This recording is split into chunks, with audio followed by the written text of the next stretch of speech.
दोस्तों इंडिया की सबसे बड़ी जो आईटी कंपनी है टीसीएस, कल उसने अपने क्वार्टरली रिजल्ट डिक्लेयर किए हैं, तो उसको एनालाइज करेंगे, साथ में देखेंगे कि किन कंपनियों पे यहाँ पे इम्पैक्ट हो सकता है इसके रिजल्ट से, क्योंकि अब पूरा का पूरा रिजल्ट सीजन स्टार्ट हो गया है। वो पूरा इसको एनालिसिस करते हैं। तो आप खुद भी जाके एनएससी की वेबसाइट पे चेक करते हैं, आपको बस यहाँ पे टीसीएस सर्च करना है तो आपको यहाँ पे खुल जाएगा। मैंने पहले से खोल के रखा बट फिर भी आपको दिखा रहा हूँ यहाँ पे। तो फिर वहां पे जाके आपको क्या करना है, कॉर्पोरेट इन्फॉर्मेशन में देखना है। उसके बाद यहाँ पे देखें, जो कोई भी कंपनी होती है क्या करती है, अपना प्रेस रिलीज करती है, कुछ भी करती है, वो साथ में वो एनएससी को भी देती है और यहाँ पे बीएससी को भी भेजती है। तो सारा का सारा आपको ये पीडीएफ दिख जाएगा कल का और आज का भी यहाँ पे एक पीडीएफ आया हुआ है। तो यहाँ पे देखें नीचे कि रिजल्ट के बारे में कौन सा यहाँ पे पीडीएफ है। तो यहाँ पे एक तो यहाँ पे देखिए date of payment of dividend भी है यहाँ पे, क्योंकि टीसीएस ने 7 रुपए का डिविडेंड भी दिया है। साथ में यहाँ पे देखिए नीचे Tata consultancy services limited has submit to the exchange the financial results for the period ended September 30, 2021। तो ये वाला जो पीडीएफ है, इसको अगर मैं खोलूं यहाँ पे, तो यहाँ पे इसके रिजल्ट खुल जाएंगे, आपको दिख जाएगा यहाँ पे। अगर मैं थोड़ा सा जूम करके जाऊँ यहाँ पे, तो यहाँ पे देखिए टीसीएस के क्वार्टरली रिजल्ट आ चुके हैं। इसको क्वार्टर ऑन क्वार्टर भी एनालाइज करेंगे, साथ में ईयर ऑन ईयर भी एनालाइज करते हैं और देखते हैं कि कंपनी कौन कौन से सेगमेंट में कितना कितना बिजनेस किया है। पूरा इसको आगे क्या होगा टीसीएस में, हमें होल्ड करना है कि इसमें यहाँ पे सेल कर देना चाहिए, यहाँ हम यहाँ पे भी बाय कर सकते हैं। ये पूरा एनालाइज करते हैं। तो यहाँ पे पीडीएफ में इतना क्लियर नहीं दिखता, तो हम सीधा वेबसाइट पे जाते हैं। साथ में पहले टीसीएस का बिजनेस देखते हैं कि वो कहाँ कहाँ से पैसा कमाता है और किस बिजनेस ने कितना ज्यादा ग्रोथ किया है। उसके अकॉर्डिंग आपको पता चल जाएगा कि कौन सी जो छोटी कंपनी है, जैसे स्मॉल कैप है या मिड कैप आईटी कंपनी है, उनको फायदा हो सकता है। तो आपको लगेगा कि टीसीएस इंडिया की सबसे बड़ी कंपनी है, पर इतना कम मार्केट शेयर दोस्तों, जो आईटी एज ए होल पूरे वर्ल्ड का देखेंगे बहुत ही बड़ा है, वो बोल सकते हैं स्पेस है, उसमें 1.6% का होना भी बहुत बड़ी बात है आईटी सर्विसेज में। बट आप सॉफ्टवेयर टेस्टिंग सर्विसेज में देखेंगे तो इसका 8% का शेयर है, जो कि काफी अच्छा माना जाएगा। तो अगर हम इसके रेवेन्यू की बात करें, मतलब कंपनी पैसा कहाँ से जनरेट करती है, तो वो दोस्तों सबसे बड़ी बात है किसी भी कंपनी को ग्रो करने के लिए। तो यहाँ पे देखिए, जो मेन यहाँ पे सर्विसेज है इसकी, जो 99% है वो है यहाँ पे कंसल्टेंसी सर्विसेज। जो सिर्फ 1% है यहाँ पे, वो आप देखेंगे इक्विपमेंट एंड सॉफ्टवेयर लाइसेंस। तो मेन इसका पार्ट है जो अपनी सर्विसेज प्रोवाइड करती है। तो उसका जो कौन कौन से जो दोस्तों इसके लोकेशन वाइज इसको देखते हैं कि लोकेशन वाइज कहाँ से पैसा जनरेट होता है।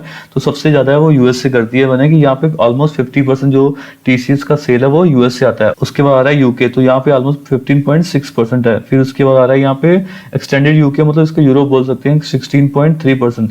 फिर इंडिया से इसका 5% आ रहा है। उसके बाद दोस्तों पूरे एशिया में मिला के मिडिल ईस्ट में 9.6 का है। और यहाँ पे अगर मैं लैटिन अमेरिका में देखूँ तो बहुत ही कम है, जैसे 1.6%। और बाकी अदर्स कंट्री में जैसे मिडिल ईस्ट हो गया, साउथ अफ्रीका हो गया, तो वहां से इसका 2.1% है। बट हाँ, मेन इसका जो है नॉर्थ अमेरिका। तो जब भी दोस्तों यूएस में कुछ होता है तो यहाँ पे काफी हलचल होती है हमारे आईटी शेयर्स की, क्योंकि वहाँ पे 50% से ज्यादा जो रेवेन्यू जनरेट करते हैं सारे इंडिया की आईटी कंपनीज। तो यहाँ पे दोस्तों दो न्यूज आपको हमेशा याद रखनी है कि जब कोई वीजा बैन होता है तो इन पे नेगेटिव इंपैक्ट आता है, और यहाँ पे जब भी डॉलर बढ़ता है एज कम्पेयर टू आईएनआर, तो वहां पे क्या होता है कि इन पे पॉजिटिव इंपैक्ट आता है, क्योंकि यहाँ पे 50% ये डॉलर में कमा रहे हैं, तो यहाँ पे ओवरऑल सेल्स में ज्यादा पॉजिटिव इंपैक्ट आता है। तो अब इसके वर्टिकल्स देखते हैं। अगर आपने न्यूज में कभी सुना हो तो यहाँ पे आ रहा है कि वीएफएसआई का वर्टिकल क्या है, यहाँ पे जो रिटेल का वर्टिकल। तो ये वर्टिकल दोस्तों कंपनी का अलग अलग सेगमेंट होता है कि किस वर्टिकल से कितना पैसा कमा रही है। तो हम देखते हैं यहाँ पे कौन कौन से वर्टिकल है। तो सबसे पहला जो वर्टिकल है यहाँ पे, जो दोस्तों सारे banking, financial services and insurance, इसको दोस्तों बोलते हैं वीएफएसआई। तो जिस वर्टिकल से हमारी आईटी कंपनी सबसे ज्यादा पैसा कमाती है वो है वीएफएसआई। तो वो होता है बैंकिंग हो गया, फाइनेंशियल कंपनी होगी, या यहाँ पे इंश्योरेंस सर्विसेज होगी। तो इन सारी जो कंपनी है वो इनके क्लाइंट है, तो उनसे ये पैसा कमाते हैं। तो यहाँ पे 32% का यहाँ पे रेवेन्यू जनरेट करती है। वहाँ पे जो नेक्स्ट सेगमेंट है यहाँ पे वो है दोस्तों रिटेल एंड कंज्यूमर प्रोडक्ट। तो यहाँ पे 14% का इसका रेवेन्यू वहां से आता है। फिर यहाँ पे आता है, यहाँ पे देखें इसको, यहाँ पे आ रहा है कम्युनिकेशन एंड मीडिया। तो यहाँ पे 6.6% का है। फिर यहाँ पे मैन्युफैक्चरिंग वाली जो कंपनीज होती है वहाँ पे 9.6% का है।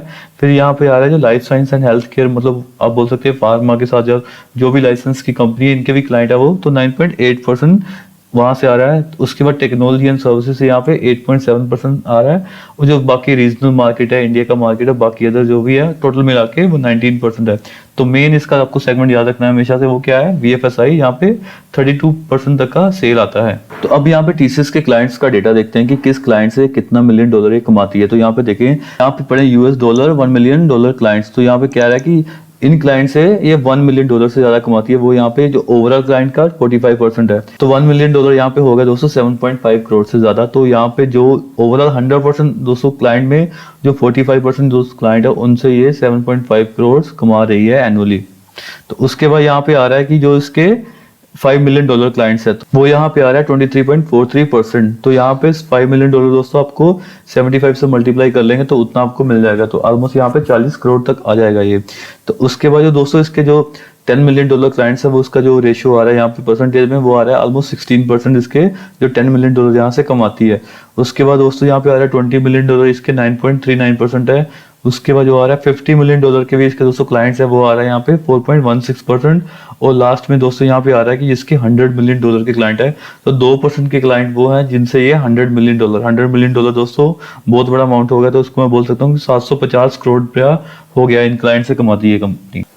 तो अब यहाँ पे हम इसके क्वार्टरली रिजल्ट देखते हैं इस बार के। तो देखिए दोस्तों सितंबर 2021, तो इस बार का जो क्वार्टरली सेल आया यहाँ पे कंसोलिडेटेड नंबर दिखा रहा हूँ आपको, यहाँ पे 46,867 करोड़ आया। तो जो लास्ट क्वार्टर का था वो यहाँ पे 45,411 करोड़ का था। तो जो पिछले साल का देखेंगे सितंबर का सेम क्वार्टर का, तो यहाँ पे आ रहा है कि 40,135 करोड़। तो ईयर ऑन ईयर तो काफी अच्छा ग्रोथ है दोस्तों, बट क्वार्टर ऑन क्वार्टर यहाँ पे इतना बड़ा ग्रोथ नहीं है। तो यहाँ पे थोड़ा सा ग्रोथ हुआ है, बट हाँ इतना बड़ा मैं बोल सकता हूँ कि अनएक्सपेक्टेड ग्रोथ नहीं है। यहाँ पे 3-3.5% का ही ग्रोथ हुआ है क्वार्टर ऑन क्वार्टर के देखेंगे तो। तो यहाँ पे अगर कंपनी के टोटल ऑपरेटिंग एक्सपेंसेस देखें यानी कितना खर्चा हुआ है उस पर कंपनी पे पूरा क्वार्टर में, तो वो आ रहा है यहाँ पे 33,751 करोड़। तो वो खर्चा भी इस पर थोड़ा सा ज्यादा हुआ है पिछले क्वार्टर से यहाँ पे देखें, तो इसलिए यहाँ पे जो ज्यादा बड़ा जो सेल हुआ है, बट हाँ ऑपरेटिंग प्रॉफिट में वो इतना बड़ा मार्जिन नहीं है जितना बड़ा यहाँ पे सेल में। आप देखेंगे सेल में यहाँ पे कितना मार्जिन है, सेल में यहाँ पे ऑलमोस्ट यहाँ पे 1,400 करोड़ का कम से कम मार्जिन दिख रहा है, 1,450 करोड़ का। बट हाँ यहाँ पे देखें, बट क्योंकि यहाँ पे एक्सपेंडिचर भी ज्यादा हुआ है तो इसलिए यहाँ पे ज्यादा ऑपरेटिंग प्रॉफिट में इम्पैक्ट नहीं है। तो यहाँ पे देखिए ऑपरेटिंग प्रॉफिट जो आ रहा है यहाँ पे पिछले क्वार्टर का था 12,663 करोड़, इस बार का आ रहा है 13,116 यानी 13,116 करोड़। तो अगर सिमिलर देखेंगे पिछले साल के सितंबर क्वार्टर का, तो यहाँ पे था 11,513 करोड़। तो यहाँ पे ईयर ऑन ईयर तो अच्छा है, बट हाँ दोस्तों क्वार्टर ऑन क्वार्टर थोड़ा सा इसमें इंक्रीज हुआ है। सिमिलर मैं आपको बोल रहा हूँ यहाँ पे कुछ 4-5% के अराउंड यहाँ पे ऑपरेटिंग प्रॉफिट इंक्रीज हुआ। बुरा नहीं है दोस्तों, बट हाँ कुछ अनएक्सपेक्टेड नहीं है कि जिसकी वजह से यहाँ पे बहुत बड़ा इम्पैक्ट आ जाएगा शेयर के प्राइस पे, क्योंकि शेयर ऑलरेडी यहाँ पे थोड़ा रनअप ले चुका है। यहाँ पे अपसाइड बहुत ज्यादा नहीं होनी चाहिए मेरे ख्याल से। तो अब जाके इसका देखेंगे, अगर यहाँ पे अदर इनकम देखेंगे यहाँ पे, तो अदर इनकम में इसका थोड़ा सा ज्यादा है। पिछली बार का अदर इनकम थोड़ा सा कम था यहाँ पे देखें, और पिछले साल का देखेंगे वहाँ पे 914 करोड़ था। तो यहाँ पे थोड़ा सा अदर इनकम ज्यादा है, जिसकी वजह से शायद आपको लगेगा कि यहाँ पे प्रॉफिट ज्यादा दिखेगा, बट हाँ ये अदर इनकम को भी आपको डिस्काउंट करना पड़ेगा। यहाँ पे पिछले क्वार्टर से 400 करोड़ यहाँ पे ज्यादा आया है। और साथ में देखेंगे दोस्तों के प्रॉफिट बिफोर टैक्स देखेंगे यहाँ पे 12,970 करोड़ के पास है, पिछले क्वार्टर का था यहाँ पे 12,163 करोड़। तो यहाँ पे जो प्रॉफिट बिफोर टैक्स आया वो यहाँ पे 6-7% इंक्रीज होके आया है। यहाँ पे जो टैक्स लगा है इस बार देखें, इन्होंने इस बार टैक्स थोड़ा ज्यादा पे किया है क्योंकि यहाँ पे सेल थोड़ा सा ज्यादा हुआ है। बट हाँ कुछ कभी कभी होता है कि किसी क्वार्टर में टैक्स यहाँ पे ज्यादा पे किया जाता है। तो यहाँ पे देखें 3,316 करोड़ यहाँ पे टैक्स पे किया गया है, जो पिछले क्वार्टर में यहाँ पे 3,132 करोड़ पे किया गया था। और सेम देखें सितंबर में लास्ट ईयर 2533 करोड़ के अराउंड यहाँ पे टैक्स पे किया गया था। उसके बाद सीधा हम नेट प्रॉफिट देखते हैं। यहाँ पे नेट प्रॉफिट यहाँ पे आ रहा है 9,653 करोड़, पिछले क्वार्टर का था यहाँ पे 9,031 करोड़, और पिछले साल का था यहाँ पे सिमिलर क्वार्टर का। तो ईयर ऑन ईयर देखेंगे तो बहुत ही खतरनाक जंप हुआ है यहाँ पे, but quarter on quarter profit में यहाँ पे 7% का जंप हुआ है, जो कि साथ में आपको ये भी डिस्काउंट करना पड़ेगा कि यहाँ पे अदर इनकम थोड़ी सी ज्यादा आई है, तो उसकी वजह से यहाँ पे 300-400 करोड़ शायद एक्स्ट्रा हो सकते हैं। तो यहाँ पे ये मत सोचें कि यहाँ पे सीधा स्ट्रेट फॉरवर्ड 700-800 करोड़ का जंप हुआ है यहाँ पे। तो यहाँ पे मैं बोल सकता हूँ कि यहाँ पे सिर्फ 3-4% का ही जंप हुआ होगा क्वार्टर ऑन क्वार्टर। तो इसका शेयर का रिएक्शन देखेंगे, बट हाँ बहुत ज्यादा मैं आपको फिर से बोल रहा हूँ जंप नहीं होना चाहिए, बट हाँ इतना बुरा रिजल्ट नहीं है जितना एक्सपेक्टेड था। आई थिंक एक्सपेक्टेशन मीट किया है, ना बहुत कम आया ना बहुत ज्यादा आया। तो यहाँ पे अगर क्वार्टरली रेशियो देखें, यहाँ पे देखें क्योंकि यहाँ पे प्रॉफिट यहाँ पे 6-7% जंप दिखा रहा है नेट प्रॉफिट में, तो यहाँ पे क्या होगा कि उसका अर्निंग पर शेयर भी यहाँ पे बढ़ेगा। पहले इसका पिछले क्वार्टर में 24 था 24.35, अब इसका आ रहा है 26%। तो ऑलमोस्ट काफी अच्छा जंप है, इसको मैं बोल सकता हूँ कि यहाँ पे ये 7-8% का जंप सिमिलर वे में जैसे प्रॉफिट में आया, तो सिमिलर वे में उतना जंप यहाँ पे आया। यहाँ पे हम ऑपरेटिंग प्रॉफिट मार्जिन की बात करें तो यहाँ पे आ रहा है 27.89%, पिछले क्वार्टर का था, और इस क्वार्टर का है यहाँ पे 27.99%। बिल्कुल ही माइनर जंप हुआ है, क्योंकि यहाँ पे सेल तो बड़ा है, पर क्या हुआ है कि यहाँ पे कंपनी का एक्सपेंडिचर भी बढ़ा। मैंने आपको यहाँ पे बोला था कि यहाँ पे मार्जिन में ज्यादा बढ़त नहीं हुई है, क्योंकि यहाँ पे इसने एक्सपेंडिचर भी ज्यादा किया है। तो ये इसके लिए एक थोड़ा सा नेगेटिव बोल सकता हूँ या फ्लैट बोल सकता हूँ। यहाँ पे इतना बड़ा ये पॉजिटिव नहीं है कि इसका ऑपरेटिंग प्रॉफिट मार्जिन ज्यादा नहीं बढ़ा। लास्ट में यहाँ पे आ रहा है नेट प्रॉफिट मार्जिन। तो नेट प्रॉफिट मार्जिन यहाँ पे पिछले क्वार्टर का था 19.89%, इस क्वार्टर का यहाँ पे आ रहा है 20.6%। तो यहाँ पे ऑलमोस्ट 3-4% का ही जंप हुआ है, ज्यादा बड़ा जंप नहीं हुआ है। तो मैं आपको फिर से यहाँ पे बोल रहा हूँ कि रिजल्ट बहुत ज्यादा अनएक्सपेक्टेड नहीं आए हैं, नॉर्मल फ्लैट बोल सकता हूँ। यहाँ पे मीट एक्सपेक्टेशन रिजल्ट आए, तो यहाँ पे ज्यादा बड़ा शेयर में जंप नहीं होना चाहिए, ना तो यहाँ पे ज्यादा गिरना चाहिए। तो यहाँ पे देखिए पूरे हाइलाइट्स देखते हैं एक बार कंपनी के। तो यहाँ पे जो रेवेन्यू जनरेट हुआ यहाँ पे 16.8% ईयर ऑन ईयर ग्रोथ हुई है। अगर कांस्टेंट करेंसी में देखें तो यहाँ पे 15.5% हुई है। ऑपरेटिंग मार्जिन जो मैंने बोला था आप दोस्तों इतना नहीं बढ़ा, यहाँ पे क्वार्टर ऑन क्वार्टर सिर्फ यहाँ पे 0.1% का ही जंप हुआ है, ये एक थोड़ा सा नेगेटिव है। ईयर ऑन ईयर तो ये और कम हुआ है यहाँ पे, तो ये भी यहाँ पे एक थोड़ा सा नेगेटिव है। नेट इनकम जो हुई है दोस्तों ईयर ऑन ईयर तो यहाँ पे 14.1% ईयर ऑन ग्रोथ हुई है। नेट मार्जिन अभी यहाँ पे इसके 20.5% है, तो यहाँ पे मार्जिन 22 से 24% के बीच में आएंगे, तब जाके मैं बोल सकता हूँ यहाँ पे काफी अच्छा इसने रिजल्ट दिया। अभी यहाँ पे नेट मार्जिन आ रहे हैं 20.5%। जो क्लाइंट एडिशन दोस्तों यहाँ पे हुआ है, यहाँ पे देखें 5 नए क्लाइंट इसने ऐड किए हैं $100 मिलियन में। तो टोटल इसके पास 54 हो गए, पहले 49 थे, अब यहाँ पे 54 क्लाइंट्स हो गए हैं जिनसे ये $100 मिलियन जनरेट करती है। तो 17 क्लाइंट्स ने ऐड किए हैं टोटल, जो $50 मिलियन में ऐड किए हैं। तो यहाँ पे टोटल यहाँ पे 114 इसके क्लाइंट हो गए हैं जिनसे ये $50 मिलियन की सेल करती है। जो कैश जनरेट किया है कंपनी ने अपने ऑपरेशन से वो यहाँ पे आ रहा है ऑलमोस्ट यहाँ पे 9,945 करोड़। तो काफी अच्छी बात है, क्योंकि ये कैश जनरेटेड कंपनी है, क्योंकि इनमें ज्यादा डेट नहीं है, तो इसलिए यहाँ पे काफी सेफ कंपनी है। इसको लॉन्ग टर्म के लिए आप छोड़ सकते हैं इन्वेस्ट करके, तो उस हिसाब से काफी अच्छी कंपनी। बट हाँ, लेवल होना चाहिए, कौन से लेवल पे इसको बाय करना है। नेट हेड काउंट की बात करें कि कितने एम्प्लॉय इन्होंने यहाँ पे बढ़ाए हैं, तो 19,690। तो यहाँ पे टोटल जो वर्क इसकी स्ट्रेंथ होगी टोटल 5,28,748। तो इतने टोटल इसके एम्प्लॉयज हैं।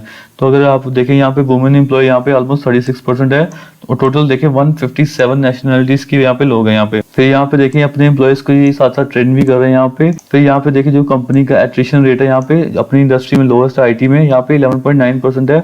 उसके बाद इसने डिविडेंड भी दिया है ₹7 का, जिसका यहाँ पे रिकॉर्ड डेट है 19 अक्टूबर, और पेमेंट इसकी होगी 3 नवंबर को। आप टीसीएस को एक बार चार्ट पे एनालाइज करते हैं। यहाँ पे मैंने टीसीएस का डेली चार्ट खोला हुआ, तो मेरा जो यूजुअली ट्रेड होता है टीसीएस में यूजुअली स्पोर्ट जोन के पास होता है, और जब हाँ अगर बहुत तगड़ा वाला ब्रेकआउट हो तो मैं यहाँ पे ब्रेकआउट प्ले करता हूँ। बट मैं इसको मैंने पोर्टफोलियो में नहीं रखा है, बहुत पहले था बट मैं इसको निकाल दिया था। अब यूजुअली मेरा ट्रेड होता है very short term, like 2-3 weeks या 3-4 वीक्स का ट्रेड होता है। जैसे ये वाला जोन हो गया, ये वाला जोन हो गया, ये वाला जोन हो गया। तो इस पे मैंने ट्रेड शेयर भी किया था ट्विटर पे। पहले मैं आपको दिखाता हूँ कि मैंने ट्विटर पे क्या ट्रेड शेयर किया था, तब मैं यूट्यूब पे वीडियो नहीं डालता था, बट हाँ ट्विटर में काफी टाइम से कर रहा हूँ। तो यहाँ पे देखिए दोस्तों, यहाँ पे 3 अगस्त का ट्वीट है, ये रिजल्ट के बाद है, रिजल्ट के आई थिंक 2-3 वीक के बाद। तो इसको प्ले करने का जो सही टाइम होता है रिजल्ट के 2-3 वीक के बाद। तो जब रिजल्ट आएगा तो ये इस लेवल पे जाएगा ऑलमोस्ट रेजिस्टेंस के पास। यहाँ पे देखिए जब इसका रिजल्ट आ रहा था ये रेजिस्टेंस के पास था, और वापस ही इसने मौका दिया है आपको बाय करने का। तो इस बार भी मौका देगा, तो इसमें जल्दबाजी करने की जरूरत नहीं है। मैं तो जहाँ तो इसमें पुट लेके काम करता हूँ, क्योंकि अब बहुत हाई पे है, थोड़ा सा इसको बढ़ने दूंगा 2-3 दिन या 1-2 वीक इसको बढ़ने दूंगा, उसके बाद इसको मैं पुट लेके ऑप्शंस पे मैं ट्रेड कर सकता हूँ। या तो इसको मैं जब सपोर्ट जोन पे आएगा यहाँ पे मैं तो कॉल ले सकता हूँ या फ्यूचर खरीद सकता हूँ या शॉर्ट टर्म की ट्रेड लेता हूँ। तो ऐसे इसको ट्रेड करने का यही है। अब इसको मैं पोर्टफोलियो में नहीं रखता हूँ। तो यहाँ पे ट्रेड करने का सही लेवल मैंने क्या बताया था, यहाँ पे अभी 3200 पे चल रहा था। मैंने बोला था कि अब तो बिल्कुल यहाँ पे लो रिस्क ट्रेड है, तो इसको बाय कर लें। तो ये इसके बाद आपको मैं दिखाता हूँ कि इसके बाद क्या हुआ है। इसके बाद इसने धीरे धीरे करके इसको पार किया था। फिर यहाँ पे मैंने बोलता कि इतने वाला ब्रेकआउट आना चाहिए, ये वाला जो ब्रेकआउट है, और मैंने यहाँ पे 4000 और 4100 के टारगेट दिए थे। 4000 तक के लेवल आए हैं, वो हम यहाँ पे देखते हैं। ब्रेकआउट के बाद मैंने यहाँ पे क्या ट्वीट किया था, तो यहाँ देखिए लास्ट ट्वीट मेरा इस पे था। उसके बाद मैंने टीसीएस में क्या ट्रेड के लिए बोला था, तो ये 13 अगस्त का ट्रेड है दोस्तों। जो मैंने पहला किया था वो 3 अगस्त का, ये 13 अगस्त का। तो मैंने बोलता कि ये वाला ब्रेकआउट हो गया है। अब यहाँ पे जो लेवल बनेंगे वो 4100 तक के लेवल बनेंगे मीडियम टाइम। तो यहाँ पे 4000 के इसने लेवल लगाए हैं, तो इसको ट्रेड करने का सही मौका ये होता है। यहाँ तो इसको रेजिस्टेंस पे प्ले करें कि अब यहाँ पे गिरना चाहिए, क्योंकि अब 3 बार हो चुका था। तो मेरे ख्याल से 3 बार अगर लकी हो गए आप तो चौथी बार आपको यहाँ पे ब्रेकआउट का होना, वॉल्यूम आपको देख सकते हैं यहाँ पे वॉल्यूम के साथ ही ये ब्रेकआउट हुआ था, तो अच्छा खासा ब्रेकआउट हुआ। तो एक बार ब्रेकआउट हुआ तो इतना तो यहाँ बनता था, तो मैंने यहाँ पे बोला था कि 3900 और यहाँ पे 4100 के टारगेट आएंगे। पहला टारगेट तो इमीडिएटली आ गया था ये वाला 37 वाला, और 41 वाला नहीं आया, यहाँ पे 4000 के लेवल बट आए हैं हमारे पास यहाँ पे। तो अब यहाँ पे हमें क्या करना है दोस्तों, यहाँ पे जो नेक्स्ट ब्रेकआउट आएगा वो इसको पार करते आएगा अच्छे वॉल्यूम से। जो लास्ट फ्राइडे का वॉल्यूम वो अच्छा हुआ, और यहाँ पे अभी ओवरबोट जोन में नहीं है, तो यहाँ पे थोड़ी अपसाइड हो सकती है, 2-3-4% की अपसाइड हो सकती है।